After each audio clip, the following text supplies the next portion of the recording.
নবীজির গোলামের কোনো চিন্তা না।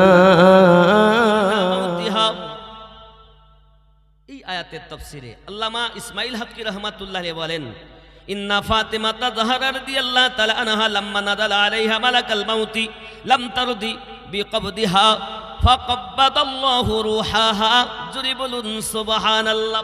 সুবহানাল্লাহ। আম্মা জান ফাতিমা রাদিয়াল্লাহু তাআলা আনহা বলেছিলেন, আল্লাহ আমার রূহ যদি মালাকাল মাউত কবজ করি, সেও তো আমার জন্য একজন পরপুরুষ, এই পরপুরুষ আমাকে দেখবে, আমি ফাতেমা কখনো মেনে নিতে পারি না। রব্বে করিম, আপনি যখনই মরণের কথা বলেছেন সেখানে আপনি বলেছেন মাউতুকুহু, কিন্তু একটি জায়গায় বলেছেন মাউতিহা, ইয়ানি কি সেগায়ে মুআন্নাস ব্যবহার করেছেন। রব্বে করিম, আমি ফাতেমা আপনার কাছে দোয়া করি, এই মুআন্নাস সেগা যখন ব্যবহার করেছেন ওটি যেন আমার জন্য নির্বাচন হয়। আমি মালাকাল মাউতের কাছে রূহ কবজ করতে চাই না, আমি ফাতেমার দোয়া কবুল করে নিন, আপনি আপনার কুদরতি ভাবে আমার রূহ কবজ করে নিন। সুবহানাল্লাহ। যার রূহ আল্লাহ কবজ করছেন তার সম্পর্কে উলামায়ে কেরাম মেহফিলে এসে বলে, কবর বলেছে আমি নবীর কন্যা চিনি না, আলীর স্ত্রী চিনি না, হাসান হোসেনের মা চিনি না। জোরে বলুন নাউজুবিল্লাহ। এরকম ওয়াজ শোনেননি কি? সেটা দেখবেন কিছু আলেমের আওয়াজ করে কি এরকম, আমি শুনিয়ে দেই। কবরের আযাব বড় কঠিন আযাব। ওলামায়ে বাতিলদের বক্তব্য বলছি আমি, ওলামায়ে হক নয়। বাতিল কেন বললাম? দুটি কারণ। এক, আহলে বায়াতের সঙ্গে দুশ্মনী, নইলে ও জানে না। যদিও না জেনে বলে তাহলে কোনো আপত্তি নেই, আর যদি জেনে বলে তাহলেও বাতিল। খেয়াল করুন, কবর খোদাই করেছেন আম্মা জান রাদিয়াল্লাহু তাআলা আনহার জন্য আবু যার গাফফারী রাদিয়াল্লাহু তাআলা আনহু। কবর খোদাই করার পরে বলছে, কবর তুমি জানো তোমার ভিতরে কাকে রাখা হবে? কবর উত্তর দিল, কাকে রাখবে বলো? আয় আবু যার কার কথা বলতেছো বলো? সঙ্গে সঙ্গে কবরকে আবু যার গাফফারী রাদিয়াল্লাহু তাআলা আনহু বলেন, নবী পাকের কন্যা খাতুনে জান্নাতকে রাখা হবে, আলীর স্ত্রীকে রাখা হবে, হাসান হোসেনের মা রাখা হবে। কবর উত্তর দিয়ে বলল, আবু যার আমি নবীর মেয়ে চিনি না, আলীর স্ত্রী চিনি না, হাসান হোসেনের মা চিনি না। জোরে বলুন নাউজুবিল্লাহ। হাযা হাদিসুন মাওজুদ। এই হাদিসটি হলো বানাওয়াট, এই হাদিসটি হলো বানাওয়াট গল্প। বাবাজি আমার, আহলে বায়াতের শানে এত বড় কটূক্তি যারা করে তারা কখনো ওলামায়ে হক হতে পারে?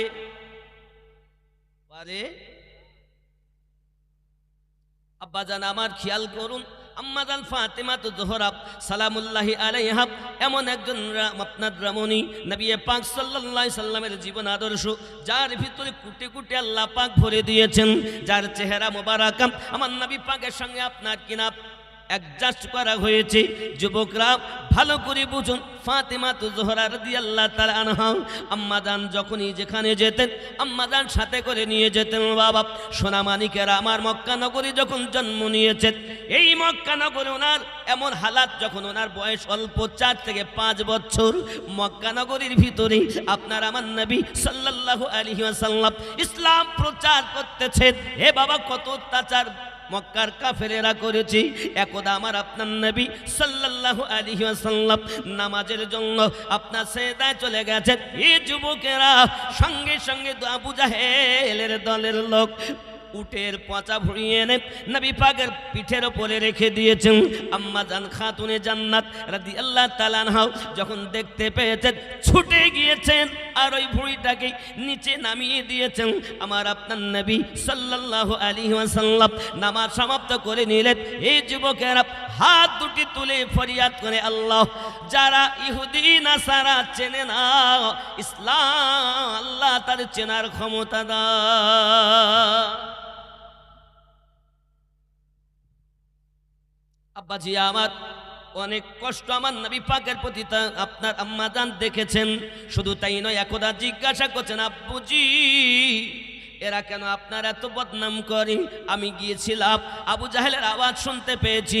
আবু জাহেল তার দলবলের লোককে বলতে চাই, তার দলবলের লোককে বলতে চাই, মুহাম্মদ সাল্লাল্লাহু আলাইহি সাল্লামকে যদি তোমরা একাকী পাও তাকে আঘাত করবে, অত্যাচার করবে। আব্বা জান, আপনি বলবেন কিসের জন্য তারা অত্যাচার করতে চায়?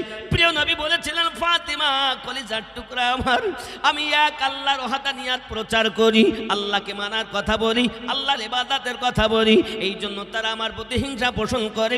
ওরা বলতে চায় পৃথিবীর জমিনে, পৃথিবীর সারজমিনে 361টি মাবুদের পূজা করতে হবে, আর আমি বলি এক আল্লাহর ইবাদত করতে হবে, লা ইলাহা ইল্লাল্লাহু মুহাম্মাদুর রাসূলুল্লাহ সাল্লাল্লাহু আলাইহি সাল্লাম গ্রহণ করতে হবে।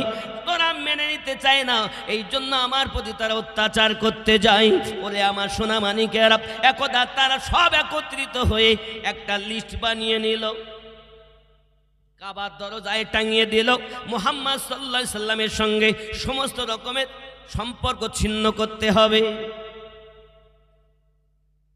মক্কার জীবন বলছি, যত সময় মদিনায় না আসবেন তত সময় আম্মাজানের জীবনের করুণ কাহিনী আসবে না। আব্বাজান আমার সোনা মানিক, মক্কা নগরে আরো করুণ দৃশ্য ছিল, আপনার খেয়াল করুন। যখন আপনার কাবার দেওয়ালে টাঙিয়ে দিয়েছে মুহাম্মদ সাল্লাল্লাহু আলাইহি ওয়াসাল্লামের সঙ্গে সমস্ত রকমের সম্পর্ক ছিন্ন করতে হবে, তখন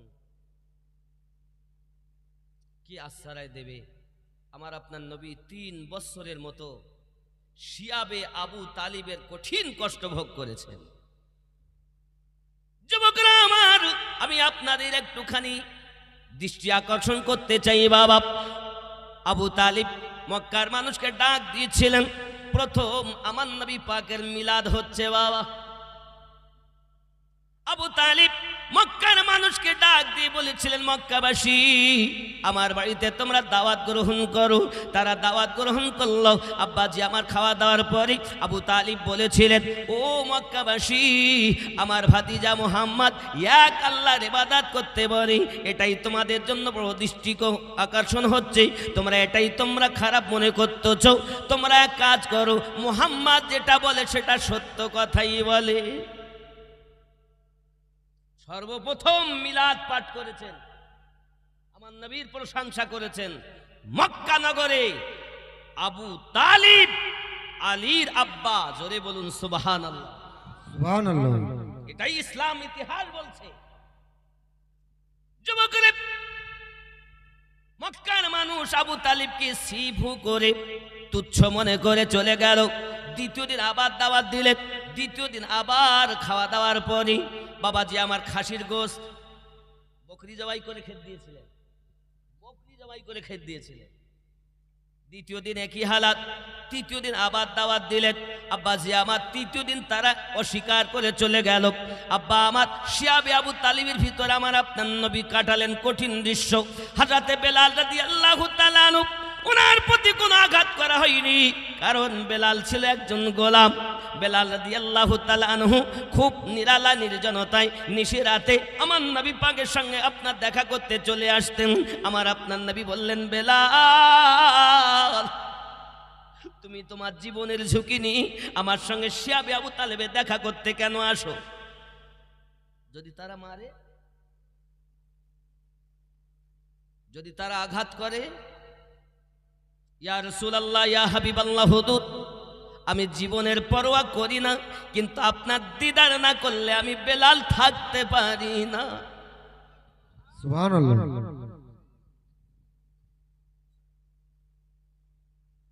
মদিনার গোলামি আমায় দে, ও মদিনা ওয়ালা, মদিনার গোলামি আমায় দে, মদিনার গোলামি আমায় দে, ও মদিনা ওয়ালা, মদিনার গোলামি আমায় দে। গোলামে মুস্তাফা যারা সঠিক ঈমান পেল তারা, গোলামে মুস্তাফা যারা সঠিক ঈমান পেল তারা, সেই ঈমান নসিব কইরা দে, মদিনাওয়ালা মদিনার গোলামি আমায় দে মদিনার গোলামি আমায় দে মদিনাওয়ালা মদিনার গোলামি আমায় দে বাগদাদের ওই জমিনেতে আমার গৌসে আজম শুয়ে আছেন বাগদাদের ওই জমিনেতে আমার গৌসে আজম শুয়ে আছেন এক নজরে বলি বানাই দে ও বাগদাদ ওয়ালা এক নজরে বলি বানাই দে মদিনার গোলামি আমায় দে ও বাগদাদ ওয়ালা মদিনার গোলামি আমায় দে জোরে হবে আর একটু জোরে বলুন সুবহানাল্লাহ। আজমিরের ওই জমিনেতে খাজা পিয়া শুয়ে আছেন আজমিরের ওই জমিনেতে আমার খাজা পিয়া শুয়ে আছেন মদিনার খুশবু লাগাই দে ও আজমির ওয়ালা মদিনার খুশবু লাগাই দে মদিনার গোলামি আমায় দে ও মদিনা ওয়ালা মদিনার গোলামি আমায় দে সওদাগরানের জমিনেতে আলা হযরত শুয়ে আছেন সওদাগরানের আলা হযরতের মাজার যেখানে গ্রামটার নাম কি মহল্লার নাম সওদাগরান কি গেরান সওদা গেরান রান রাম নয় রান রয়ে আলিফ নুন সওদাগরানের জমিনেতে আলা হযরত শুয়ে আছেন সওদাগরানের জমিনেতে আলা হযরত শুয়ে আছেন মদিনার নবীর প্রেমে জীবন দিয়েছে ও আহমদ রাজা নবীর প্রেমে জীবন দিয়েছে মদিনার গোলামি আমায় দে ও মদিনা ওয়ালা মদিনার গোলামি আমায় দে আল্লাহুম্মা সাল্লি سيدنا مولانا محمد وعلى آل سيدنا مولانا محمد জোরে বলুন সাল্লাল্লাহু অসুবিধা হচ্ছে আপনাদের শিয়াবে আবু তালিবে 3 বছর কিভাবে কাটিয়েছে দেখুন দরজার সম্মুখে আবু তালিব তিনি তার পুত্র হযরত আলী রাদিয়াল্লাহু তাআলা আনহুকে শোয়াতেন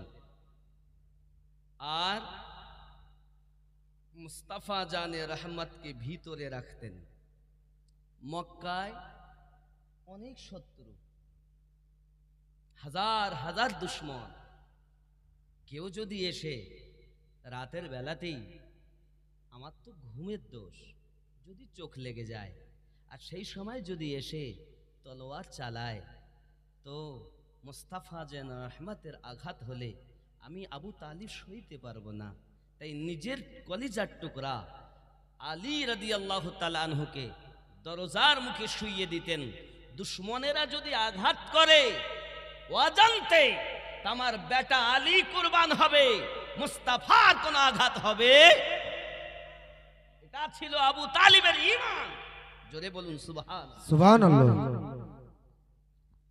রাসূলে পাকের প্রতি মুহাব্বত আপনি জানেন না সিরাতে মুস্তাফা বয়ান করতে গিয়ে আপনারা বলছেন হযরতে আব্দুল মুতাল্লিব যখন তার 10টি বেটার কাছে ওয়াদা নিয়েছিলেন ইন্তেকালের পূর্বে বেটা তোমরা বলো আমি তো থাকবো না, চিরদিন জয়ীফ হয়ে গেছি। আমার এই পোতাকে নিজের জীবনের থেকে বেশি, নিজের বিবি বাচ্চার থেকে বেশি, নিজের অর্থের থেকে বেশি কে ভালোবাসতে পারবে? 9টা বেটার কেউ আগিয়ে আসেননি, আগিয়ে এসেছিলেন যিনি, তার নাম হযরত আবু তালিব। জোরে বলুন সুবহানাল্লাহ। যুবকেরা আমার, প্রথম ইসলাম ইতিহাসে এই দৃষ্টান্ত আমাদের মিলে। আবু তালিব আমার নবী পাক সাল্লাল্লাহু আলাইহি সাল্লামকে মক্কা নগরে কাবা সিরিয়ানে নিয়ে বলেছিলেন, আয় আল্লাহ, এ মুস্তাফা জানে রহমতের ওসিলাতে মক্কাতে বৃষ্টি দান করো। সুবহানাল্লাহ। আমার নবীকে বসিয়ে আল্লাহর কাছে যিনি পানি চেয়েছিলেন তিনি হযরত আলীর পিতা। জোরে বলুন সুবহানাল্লাহ। ওই 3 বছর, এক আধ দিন নয়, 3 বছর গাছের পাতা চিবিয়ে খেয়েছে। কচি কচি পাতা, খাবারই জুটতো না, কত কষ্ট। চামড়া পর্যন্ত সিদ্ধ করে উবলে সেটাকেও লবণ দিয়ে খাওয়া হয়েছে। শিয়াবে আবু তালিবের ভিতরে এত কষ্ট করেছেন আমার নবী এবং রাসূলে পাকের ঘরওয়ালাগণ। যুবকেরা আমার, প্রিয় নবী সাল্লাল্লাহু আলাইহি ওয়াসাল্লাম মক্কাতুল মুকাররমা ত্যাগ করার জন্য আল্লাহ পাক অর্ডার দিলেন। নবী আমার শিয়াবে আবু তালিব থেকে বার হয়ে আল্লাহ পাকের অর্ডার পেয়ে মক্কা মুকাররমা ত্যাগ করে আমার আপনার নবী আবু বকর রাদিয়াল্লাহু তাআলা আনহুকে সাথে করে নিয়ে চলে আসছিলেন। বাবা সোনা মানিকেরা আমার, এই মক্কার জীবনে আমার নবী পাককে বড় কষ্ট দেওয়া হয়েছে। যুবকেরা আমরা যারা আজকে মেহফিলে বসেছি, বাবা আমার ঘরে দরজার সম্মুখে যদি কারো বকরি এসে, কারোর গরু এসে পায়খানা করে চলে যায়, সকালবেলা উঠে বলবো কার গরু পায়খানা বললো, ওই বসে করে যা, বলবো না? পাশে জানি যে আমার চাচা তো ভাইয়ের গরু আছে, তোর গরুই পায়খানা করিস, তুই মনে ছেড়ে দিয়ে দিলি, রাতের বেলা দেখ বসে কর, বার হতে পারি না, নোংরা লেগে যায়।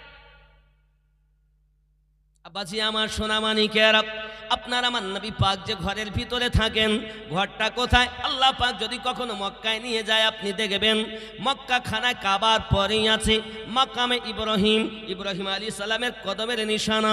তারপরেই পাবেন জমজম কূপের নল, তারপরেই পাবেন সাফা মারোয়া পাহাড়, সাফা মারোয়ার পাহাড় অপোজিটে পাবেন আপনি হাম্মাম খানা, মানে গোসল এবং পায়খানা পেশাবের জায়গা। ওটাই হলো আবু জাহেলের বাড়ি, যেটা পুরা পায়খানা পেশাবে ভর্তি।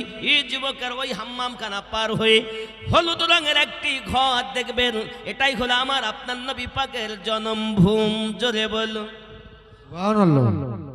যুবকরে, আপনার আমার নবী সাল্লাল্লাহু আলাইহি ওয়াসাল্লাম ওই ঘরের ভিতরে যখন আসেন, বাবা দুশমনের দলেরা ওই ঘরের সম্মুখে পচা দুর্গন্ধময় হুজুরিগুলো এনে, ভুঁড়িগুলো এনে, নারী ভুঁড়িগুলো এনে, বাবা আমার বাচ্চা দানিগুলো এনে, উটের বাচ্চা দানি, আব্বা আমার এমনি করে দুম্বার বাচ্চা দানিগুলো এনে, ওইগুলো এনে ঘরের সম্মুখে আপনার রেখে দিতেন। আপনার আমার নবী ঘর থেকে বার হয়ে নিজ হাতে পরিষ্কার করতেন আর আল্লাহ পাকের কাছে বলতেন, আল্লাহ মক্কার মানুষ আমায় চেনে না, আল্লাহ তুমি তাদের হেদায়েত দান করো। সুবহানাল্লাহ। আমরা হলে কি করতাম? দুর্গন্ধে মানুষ ঘরে থাকতে পারে না।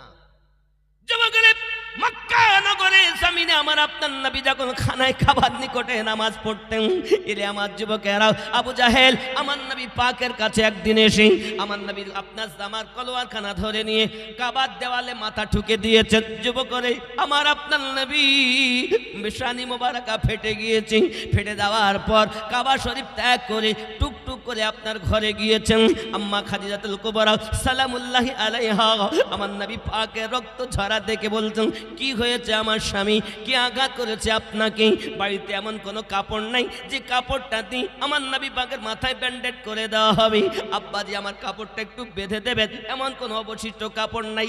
কে তিনি?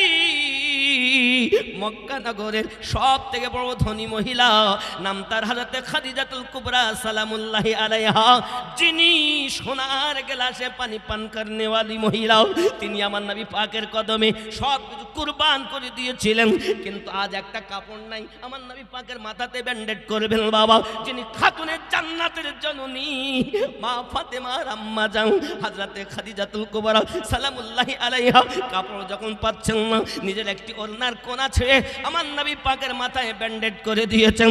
আমার নবী বলছেন, খাদিজা তুমি জানো না আমি আল্লাহ পাক এক, লা ইলাহা ইল্লাল্লাহ মুহাম্মাদুর রাসূলুল্লাহ সাল্লাল্লাহু আলাইহি ওয়াসাল্লামের দাওয়াত দিতে গিয়েছিলাম মক্কার নিকটে। আবু জাহেলের মতো দুশমন আমাকে ধরে কাবার দেওয়ালের সঙ্গে আমার মাথা ফিটে দিয়েছে গো। আল্লাহর হাবিব সাল্লাল্লাহু আলাইহি ওয়াসাল্লাম এত বেদনা সহ্য করেছেন, তবু আল্লাহর দরবারে দোয়া করেছেন, আল্লাহুম্মা ইয়া হাবলি উম্মতি আল্লাহুম্মা গফিরলি ইয়া হাবলি উম্মতি, আল্লাহ আপনি ক্ষমা করে দিন আমার উম্মতকে। সুবহানাল্লাহ। কি আছে এমন দরদি? কেউ আছে? নাই জগতে। আব্বাজি আমার সোনামানিক, মক্কা নগর থেকে আমার নবী হিজরত করবেন, সিদ্দিককে বললেন আমি যাব, রেডি থাকবে। রাতের নিশিতে এলেন, ডাক দিলেন, দরজা খুলে গেল। আব্বাজি আমার খাদিজাতুল কুবরা রাদিয়াল্লাহু তাআলা আনহা মক্কাতে উনি ইন্তেকাল করেছিলেন। খেয়াল করুন, ই আমার মা খালা, আমার বোন, আজ রাতের বেলা আপনারা শুনুন কত মোহাব্বত আমার নবী পাকের সঙ্গে করতেন আম্মা খাদিজা। কিতাব বর্ণনা করে আব্বা আমার জাবলে নূর, জাবলে নূর, এই নূর পাহাড় যেটা জাবলে নূর বলা হয়, নূরের পাহাড় বলা হয়। আল্লাহ পাকের নবী ওই জাবলে নূরে যখন যাই আল্লাহ পাকের কাছে আমার আপনার জন্য রোনাদারি করতেন। আম্মা খাদিজাতুল কুবরা সালামুল্লাহি আলাইহা ওই আপনার কিনা হুজরা থেকে আমার নবী পাকের জন্য আপনার নিয়ে যেতেন খাবার, প্রায় আপনার কিনা 7-8 কিলোমিটার রাস্তা। কিলোমিটারটা আমার মনে নাই, কিন্তু আমি গিয়েছিলাম সোনামানিকে, আমার অনেকটা দূরের রাস্তা। ওই জাবলে নূরে আমার নবী পাক সাল্লাল্লাহু আলাইহি সাল্লাম আল্লাহ পাকের কাছে রোনাদারি করতেন। আম্মা জান কষ্ট করে ওই পাহাড়ের উপরে উঠতেন বাবা। ওই পাহাড়টা প্রায় 5000 ফুট উঁচু। কত কত সহজ মনে করেছেন নাকি ওঠা? আমি গাড়ে হীরায় উঠেছিলাম, তো গাড়ে হীরায় উঠতে গিয়ে অন্তত 20 জায়গায় বসেছি, আর নামার সময় 20 জায়গায় বসেছি।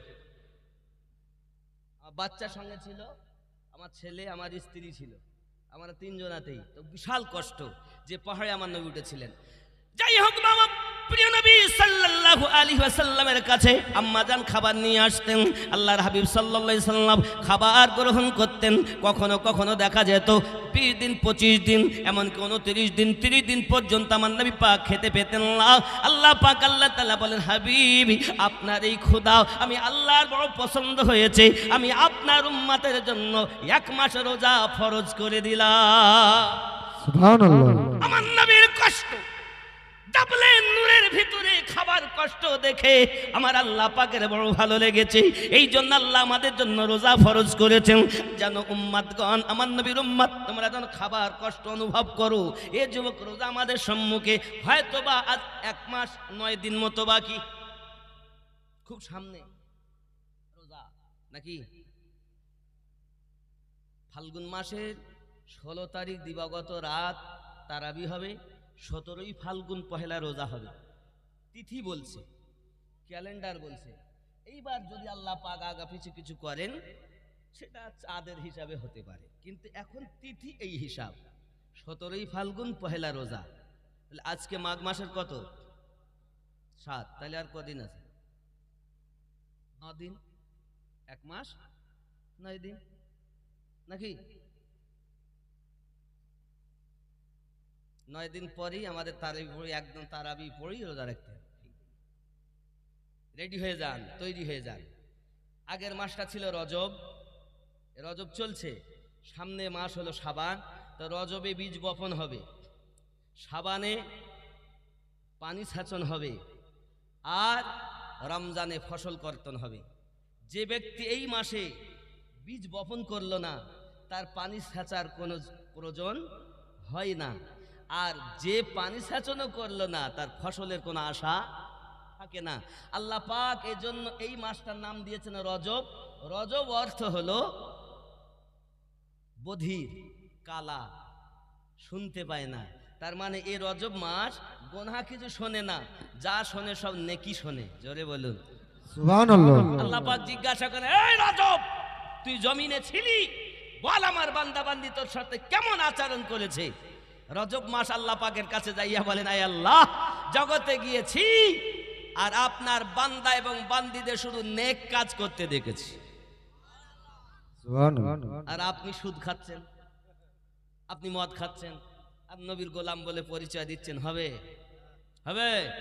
এ যুবক মনে করছেন কোনো অসুবিধা নেই, করেই যাব, গোনাহ করেই যাব, কোনো মতে সম্ভব নয়। মন তুই ধরলি নামাজ, পড়লি নামাজ, সারা জীবন ভোর নামাজ হইল না রে তোর।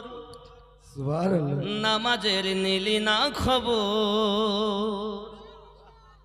মসজিদেতে আজান দিলে সবার আগে যাও, মসজিদ হতে বাইরে এসে সুদের টাকা খাও। নামাজ হইল না রে তোর, নামাজের নিলি না খবর। মন্ত্রী ধরলি নামাজ, পড়লি নামাজ, সারা জীবন ভোর নামাজ হইল না রে তোর। দাড়ি টুপি হাব্বা জুব্বা সবই তোমার সাদা, পায়জামা পাঞ্জাবি টুপি সবই তোমার সাদা। মনের মধ্যে তিল পরিমাণ থাকলে তোমার কাদা। নামাজ হইল না রে তোর, নামাজের নিলি না খবর। মন তুই ধরলি নামাজ, পড়লি নামাজ, সারা জীবন ভোর নামাজ হইল না রে তোর। জোরে বলো সুবহানাল্লাহ। নামাজ ধরলাম, পড়লাম, হইল না কেন? কেমনে হবে? হে নামাজের ভিতরে তোমায় মশায় কামড় দিলে, নামাজের ভিতরে তোমায় মশায় কামড় দিলে, মশা তুমি আগে মারো, রুকু সেজদা ফেলে নামাজ হইল না রে তোর, নামাজের নিলি না খবর। মন্ত্রী ধরলি নামাজ, পড়লি নামাজ, সারা জীবন ভোর নামাজ হইল না রে তোর, নামাজের নিলি না খবর। জোরে কন্যা ঠিক কিনা? ঠিক। আলহামদুলিল্লাহি রাব্বিল আলামিন আর রহমানির রহিম মালিকি ইয়াউমিদ্দিন ইয়াকা না'বুদু ওয়া ইয়াকা নাস্তাঈন। আগে মশা মারে, পরে সেজদা করে। আল্লাহু পাছায় গু, আল্লাহু মনে গু। হবে? আল্লাহ পাক শুধু ওপরটাকে পরিষ্কার করতে বলেননি, আল্লাহ ভিতরে পরিষ্কার করতে বলেছেন। নামাজের কথা বলেছেন ৮২ জায়গায়, আর কলবটাকে পরিষ্কার করতে বলেছেন ২২৬ জায়গায়। এ চোরের দল নামাজের কথা তো বলে, কিন্তু এই জায়গাটা যে পরিষ্কার করতে হবে এটা বলে। কোন জায়গা পরিষ্কার করতে হবে? কল। মানুষ দেহের রাজধানীর ভিতরে, মানুষের একটি দেহ, এই দেহের ভিতরে একটি রাজধানী আছে, ওই রাজধানীটার নাম হলো কল। পশ্চিম বাংলার রাজধানী কলকাতা, আর ভারতবর্ষের রাজধানী কোথায়? দিল্লি। রাজধানীতে যদি কোনো অসুবিধা হয় তো পুরো দেশে সে আকর্ষণ পড়ে কি পড়ে না? আব্বা আমার, আমাদের দেহের মধ্যে রাজধানীতে যদি কেউ হারাম খায়, মিথ্যা বলে, ওজনে কম দেয়, গুনহার কাজ করে, তখন সরষা পরিমাণ এক বিন্দু দাগ পড়ে যায়। আপনি যদি তওবা না করেন, আস্তে আস্তে করে বাড়তে বাড়তে পুরো রাজধানীটাকেই ময়লায় পরিণত করে ফেলে। আমার আল্লাহ বলেন নামাজ আদায় করো, নামাজ কায়েম করো, ওপরটাকেও পবিত্র করো, ভিতরটাকেও পবিত্র। এ নামাজের ভিতরে তোমায় মশায় কামড় দিলে, মশা তুমি আগে মারো, রুকু সেদা ফেলে নামাজ হইল না রে তোর, নামাজের নিলি না খবর। আল্লাহুম্মা সাল্লানা সাইয়্যিদানা মাওলানা মুহাম্মদ ওয়া আলা আলি সাইয়্যিদানা মাওলানা মুহাম্মদ। আব্বাজি আমার সোনামানিকেরা মক্কা নগর থেকে আমার নবী পাক রওনা দিলেন। সিদ্দিক আকবর রাদিয়াল্লাহু তাআলার সঙ্গে 10 দিনের সফর, রাতের বেলাতে দাঁড়িয়ে আওয়াজ দিলেন। যে কথা বলার জন্য আমি জাবলে নূরের কথা বলছিলাম, একটুখানি বলি। আপনার আমার নবী পাক সাল্লাল্লাহু আলাইহি সাল্লাম ইসলাম প্রচারের জন্য যখন রাতের বেলা কখনো ইসলাম প্রচারে বার হয়ে যেতেন, কখন বাড়ি আসবেন কোনো ঠিক নাই। হঠাৎ দরজায় এসে একবার ডাক দিতেন খাদিজা, সঙ্গে সঙ্গে দরজা খুলে যেত। বলুন, এই মৌলবি হও, হাজি হও, গাজী হও, মুফতি হও, মেম্বার হও, প্রধান হও, আর যাই হও, এমএলএ এমপি হও, এমএলএ গিরি বাইরে চলে, ঘরের মধ্যে চলে।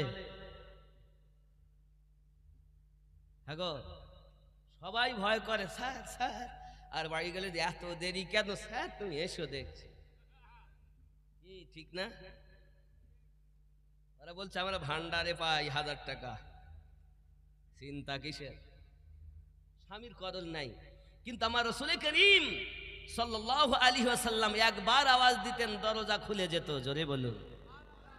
যত রাতেই আসতেন, কোনো ঠিক ছিল না যে উনি 9টায় আসবেন, ঠিক ছিল না 12টায় আসবেন, কখনো নিশিরাতে সুবে সাদিকে ফজরের আগে, কখনো রাত 12টাতে, যে কোনো মুহূর্তে আসতেন, একবার ডাকতেন খাদিজা বিনতে খালিদ, দরজাটা খুলে দিতেন। প্রিয় নবী বলেছিলেন, খাদিজা তুমি কি বিছানায় ঘুমাও না?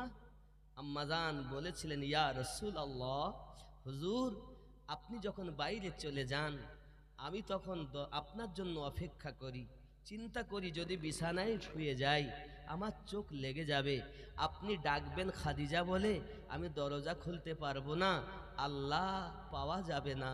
আল্লাহ পাওয়ার আশায় আপনার মোহাব্বতে দরজা হেলান দিয়ে ঘুমাই, যখনই আওয়াজ করেন আমি দরজা খুলে আপনার স্বাগতম জানাই। জোরে বলেন।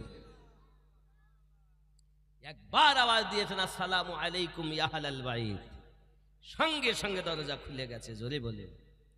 মায়েরা, আল্লাহর রাসূল বলেছেন, পৃথিবীর জমিনে আল্লাহর পরে সেজদার যদি কারো হুকুম হতো, প্রত্যেক নারীকে বলা হতো স্বামীকে সেজদা করো।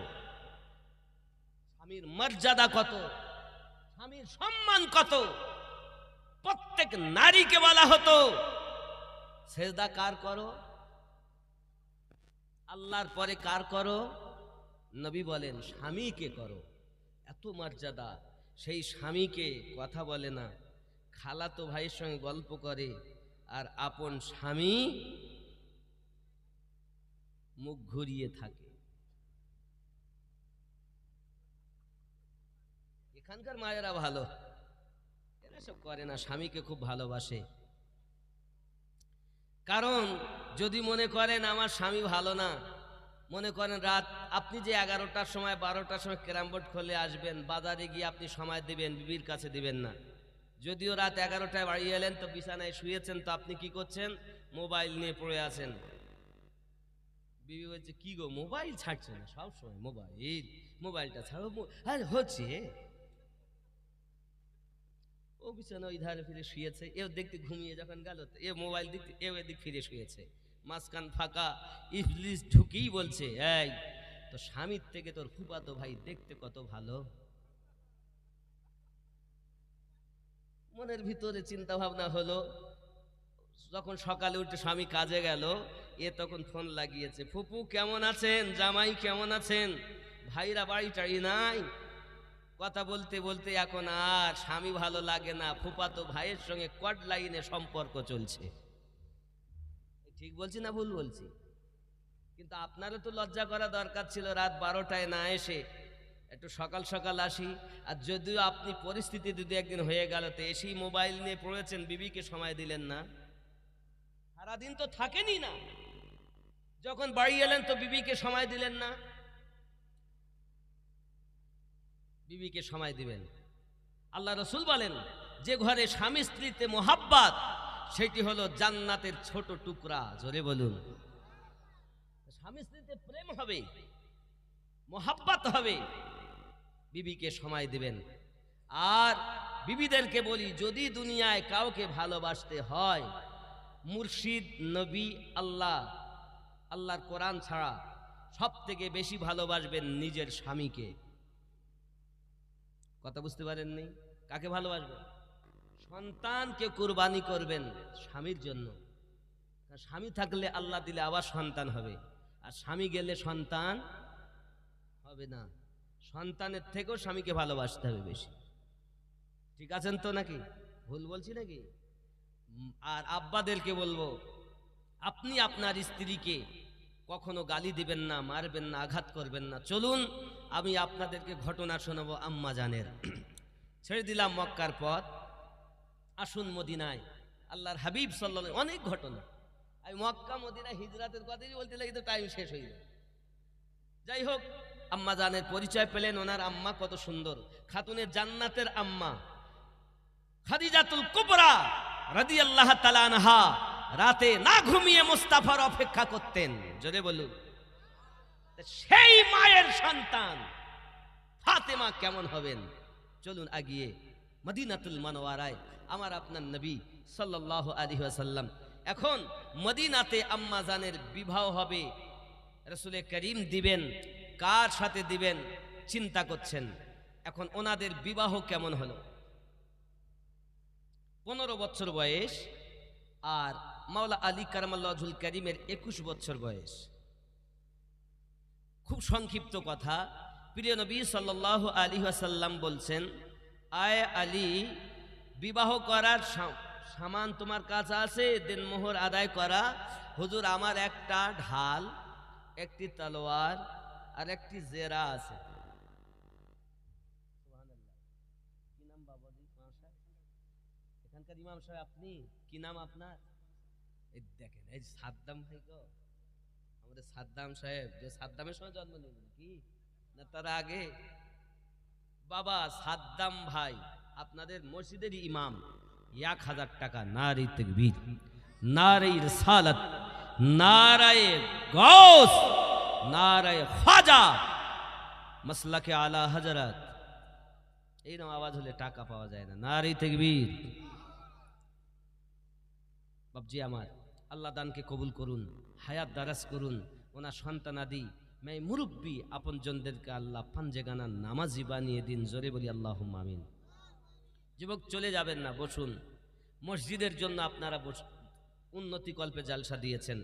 আমি আপনাদের কাছে বেশি না চাইলেও আল্লাহর ওলিদের জন্য আমি বলবো, গাউস পাক 11ই শরীফ আল্লাহ তাকে দান করেছিলেন। 11ই শরীফে মিল হয়ে আমি অন্তত আপনার আব্বা, নারে তাকবীর, নারে রিসালাত, জাকির হোসেন তিনিও দিয়েছেন 1000। আমাদের ইমাম সাহেবের আব্বাও দিলেন 1000, ইমাম সাহেব দিলেন 1000। ভক্তি ভরে তাকবীর, নারে তাকবীর, নারে রিসালাত, নারে রিসালাত। বাবা 11,000 টাকা একজন আছেন, আমি চাইবো 10 জনের কাছে 11,000 করে। গস পাককে কত মোহাব্বত করেন। লালু আনারুল মিয়া 1000 টাকা। নারে তাকবীর। মুয়াজ্জিন সাহেব দিয়েছেন 500 টাকা। আল্লাহ কবুল করে নিন। জোরে বলি আল্লাহুম্মা আমিন। আরো জোরে আল্লাহুম্মা আমিন। ইসমাইল সাহেব দিয়েছেন 700 টাকা। বাবা 11,000 দেনেওয়ালা নাই। 11,000 টাকা কোন মায়ের সৎ সন্তান? মায়ের জন্য, বাপের জন্য, দাদা দাদির জন্য, নানা নানির জন্য। আমি মুসাফির, এই হাতে খানায় কাবার গেলাপ ধরেছি, আপনার জন্য দোয়া করব। কে আছেন গস পাকের মোহাব্বতে 11,000 টাকা দেবেন? 10টা ছেলে আমি চাচ্ছি, 10টা, 11,000 টাকা করে হবে না? জাহাঙ্গীর মিয়া 1,000 টাকা, আল্লাহ কবুল করুন, আল্লাহ রুজিতে বরকত দিন। দাতা যাবে বেহেশতেতে, দিন কাটাবে সুখে, বখিল যাবে দোজখেতে, দিন কাটাবে দুঃখে। দাতার তরে খোলায় আছে বেহেশতেরই পথ, সকাল সন্ধ্যা ফেরেশতারা করে মেরামত। লা ইলাহা। জয়নুল আবেদিন সাহেব হাজি, তিনি দিবেন এই প্যান্ডেলের মালিক, বুঝতে পারলাম না। বাবাজি আমার কই তিনি? মাশাআল্লাহ, দেখেন আমি জোর করে করি না, কারণ জোর করে পীড়িত মেজে ঘষে রূপ বেশি দিন থাকে না। তবে আমি আপনাকে অনুরোধ করতে পারি যে যদি 11,000 হতো, আল্লাহর কাছে দোয়া করতাম আল্লাহ যেন আপনাকে আবার মক্কা ও মদিনার মেহমান বানিয়ে নেয়। সোহানুল ইসলাম মায়ের জন্য 2,000 টাকা আল্লাহ কবুল। হ্যাঁ, আম্মা নেই, যিনি দিয়েছেন উনি মা হারা। পৃথিবীতে আল্লাহর দেওয়া নিয়ামত মা, সব থেকে মোহাব্বতের জিনিস মা। সন্তানের জন্য দায়িত্ব মাকে ভালোবাসা। হাজি সাহেবকে বলবো 11 যদিও না পারেন, খাজা ছাটি আপনাকে করতে হবে। খাজা পিয়া ছাটি বোঝেন না? 6,000। কি নাম? বুধু মিয়া 1,000 টাকা, গ্রামের সভাপতি সাহেব। সুবহানাল্লাহ। এই দেখেন আপনিও চলে যাবেন না, দেখেন কালেকশন করার জন্য আমি পারি না, জোর করি, আর আমি নিতেও চাই না, কারণ আপনারা এখন এই কটা লোক দেখছেন, এরপর শত শত লক্ষ লক্ষ মানুষ দেখবে, এগুলো খারাপ। তবে 1 থেকে 2 বার 3 বার বললে তার জন্য দেওয়া অজীব হয়ে যায়, না দিলে গুনাহ হবে, এটাই কিতাবের কথা। আজমিম মিয়া 200 টাকা, আল্লাহ কবুল করুন। আচ্ছা, আমাদের হাজি সাহেব কই গেলেন? হাজি সাহেব দোয়া করবো একটু আপনার জন্য খাস করে। আমি চাইবো খাজা পিয়াজ ছাটি হোক। আমাদের এই সভাপতি সাহেব যিনি গ্রামের, আমি ওনাকেও চাইবো অন্তত 6 খাজা ছাটিতে আপনাকে মিল হতে হবে, তাহলে খাজা পিয়ার মোহাব্বত, তিনি নবী বংশের আওলাদ। কই হাজি সাহেব কই? কই গো, একটু কাছে আসুন বাবা, একটু কাছে আসুন। ভালো আছেন? আল্লাহর জন্য, আল্লাহর কাছে দোয়া করো আপনার জন্য, আল্লাহ যেন আপনাকে মদিনার মেহমান আবার বানিয়ে নেন। আছেন, আপনি কি দিবেন বলেন? 11 দিবেন না 6 দিবেন? না, আর 1,000 খাজার ছাটি করেন। আচ্ছা, যা আপনি ও যদিও না করেন, অন্তত 5 পাঞ্জাতন করেন। আল্লাহ আল্লাহ আল্লাহ। তাহলে এক কাজ করেন, আপনি আর 1,000 দিবেন বলছেন।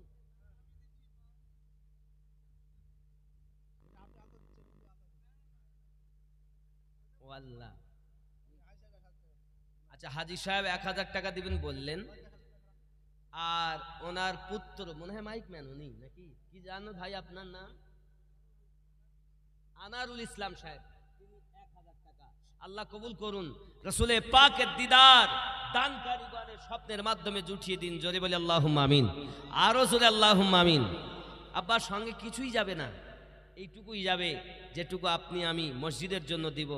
আব্বা আমার, আল্লাহর হাবিব বলেন, যদি পারো তো একটা মসজিদ বানিয়ে যাও, যদি পারো তো পৃথিবীর জমিনে আপনি আমি কিছু করে যাই। আব্বা আমার সোনামানি, খেয়াল করুন,